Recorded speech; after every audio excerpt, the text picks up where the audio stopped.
Zee 24 तास एक पाऊल पुढे। तर इकडे अजित पवार यांनी अवघ्या 3 महिन्यामध्ये 32 नव्या प्रकल्पांना मंजुरी दिल्याचं समोर आलंय आणि यामध्ये काहीतरी काळबेरं असल्याचा आरोप आता होऊ लागलाय। अजित पवार हे पाटबंधारे काळबेरं असल्याचा आरोप आता होऊ लागलाय। अजित पवार हे पाटबंधारे काळबेरं असल्याचा आरोप आता होऊ लागलाय। काळबेरं असल्याचा आरोप आता होऊ लागलाय।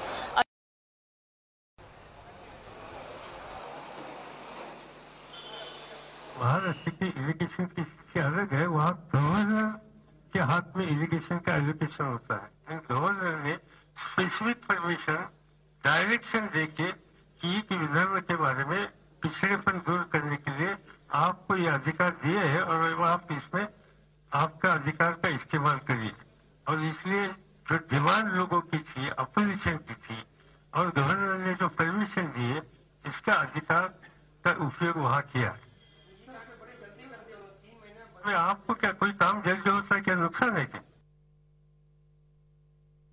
मनसोक्त प्रोजेक्ट घेता यावे म्हणून वॉटर अवेलेबिलिटी सर्टिफिकेट घेतलेलं नाही, असंच तापी खोऱ्यात केलं आहे, असंच गोदावरी खोऱ्यामध्ये केलेलं आहे।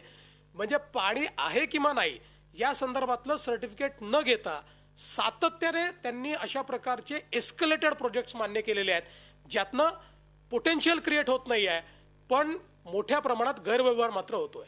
अजित पवारांना याचं उत्तर द्यावंच लागेल। याचं कारण असं आहे की साधारणपणे सगळे एस्केलेशन्स मोठे हे पहिल्यांदा त्यांच्या काळात झाले आणि त्याच्यानंतर तटकरे साहेबांनी तर त्याचंही पेक्षा मोठी मजल मारली। कोकण पाटबंधाऱ्याच्या अंतर्गत तटकरे साहेबांनी तर एकेका महिन्यात 2-2 महिन्यात 3-3 महिन्यात 20-20 पटीने एस्टिमेट वाढवलेले आहेत। त्यामुळे इरिगेशन खात्याला याचं उत्तर द्यावं लागेल आणि इरिगेशनचे त्यावेळेचे मंत्री म्हणून अजितदादांना आणि आताचे मंत्री म्हणून तटकरेंना याचं उत्तर द्यावंच लागेल। झी 24 तास एक पाऊल पुढे।